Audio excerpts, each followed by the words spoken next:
สบายดีท่านผู้ชมมื้อนี้มาพบกับกุ้งนางในรายการเยาวชนสโมสรสีทองสำหรับมื้อนี้กุ้งนางได้เก็บเอาภาพศิลปะมาฝากท่านผู้ชมซึ่งน้องๆทุกคนมีความน่ารักมีใบหน้ายิ้มแย้มแจ่มใสจะเป็นแนวใดเฮาไปชมภาพพร้อมๆกันเลย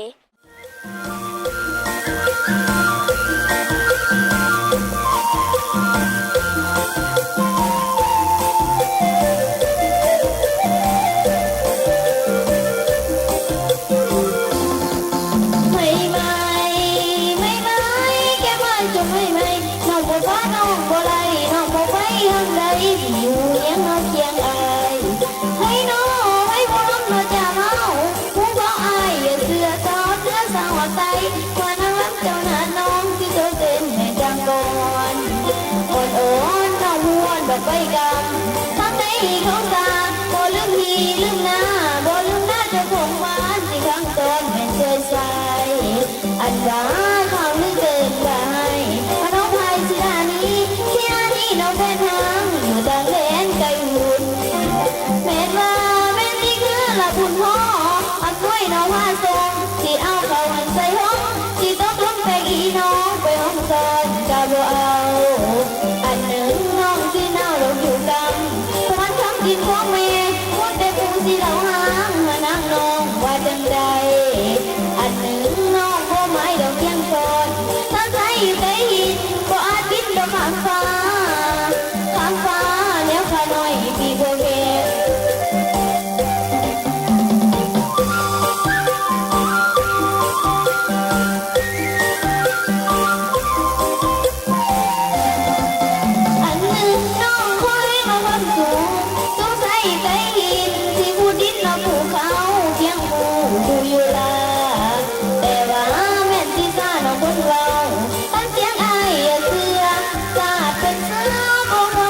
จะตั้งหางเอาไม่จะตัวเราตับเนื้อหาลาของบ่มองเห็นจะขอแข่งห้องมานั้นก็จะฟ้าบ่ลืมนายเสียโซ่ขอเสียเสือขอแต่ใส่ถนนผลสัญญาบ่ลืมง่ายเป็นไส้ขอเป็นไส้ยังแท้อย่าเป็นคนละเป็นอื่นอย่าเป็นไส้จะบวกน้ำไว้ตู้จะเพื่อตรง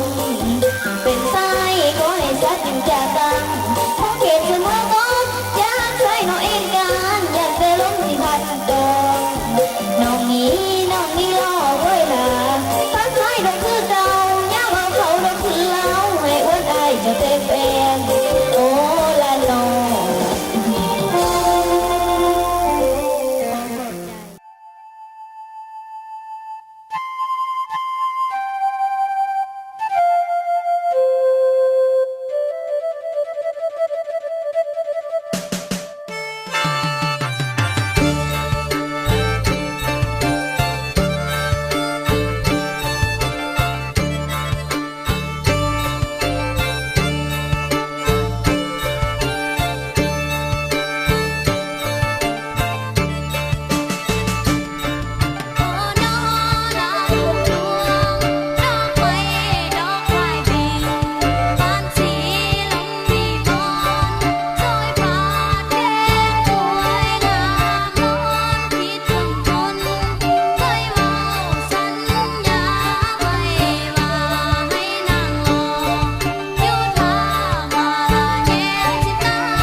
วิทยาลัยเควสสอนหลักสูตรบริหารข้อมูลข่าวสารเทคโนโลยีแบบพื้นฐาน IT โดยเฉพาะบ่ว่าจะเป็นการเขียนเว็บไซต์โปรแกรมมีเดียเน็ตเวิร์ก OST และเซิร์ฟเวอร์โดยเฉพาะเซิร์ฟเวอร์เพิ่นสอนทั้ง Linux Server และ Windows Server ทุกวิชา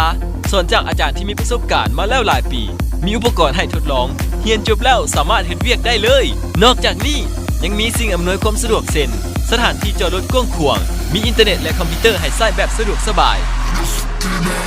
พิเศษในระยะนี้ทางโรงเรียนมีโปรโมชั่นลงทะเบียนแล้วจ่ายค่าเรียนหมดปีจะได้รับส่วนลดทันที 5% สนใจมาหาพวกเขาได้ที่บ้านศรีวิไลเมืองไซธานีนครหลวงเวียงจันทร์โทรศัพท์021-711-492มือถือ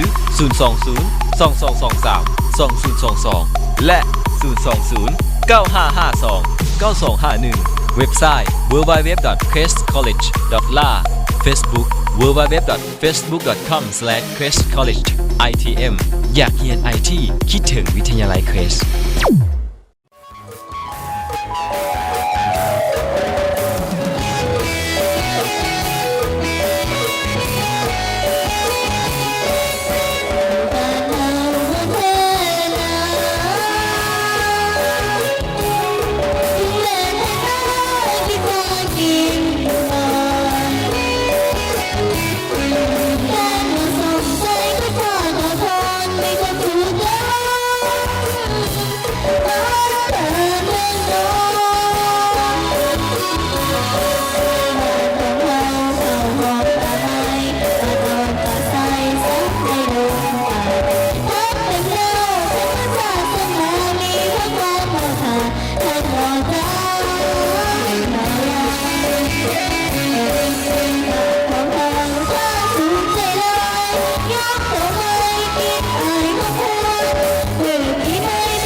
ภัตตาคารแม่ของเป็นภัตตาคารที่มีอาหารหลากหลายทั้งอาหารลาวและอาหารต่างประเทศนอกนั้นทั้งห้านของพวกเขายังรับจัดงานสังสรรค์ต่างๆบ่ว่าจะเป็นงานดองงานวันเกิดงานเลี้ยงสังสรรค์อื่นๆมีห้องจัดงานที่กว้างขวางหรูหราและสวยงามมีพนักงานที่เป็นมืออาชีพที่คอยอำนวยความสะดวกให้แก่ทุกท่านสถานที่ของพวกเขาตั้งอยู่หลัก4ถนนท่าเรือบ้านทาพลานไซเมืองศรีสัตนาแขวงนครหลวงเวียงจันทน์สนใจติดต่อที่เบอร์021-312480 021-313017อาหารแซ่บบริการดีต้องที่ภัตตาคารแม่ของเป็นแนวใดท่านผู้ชม นั่นก็แม่นความน่าฮักและความสามารถของน้อง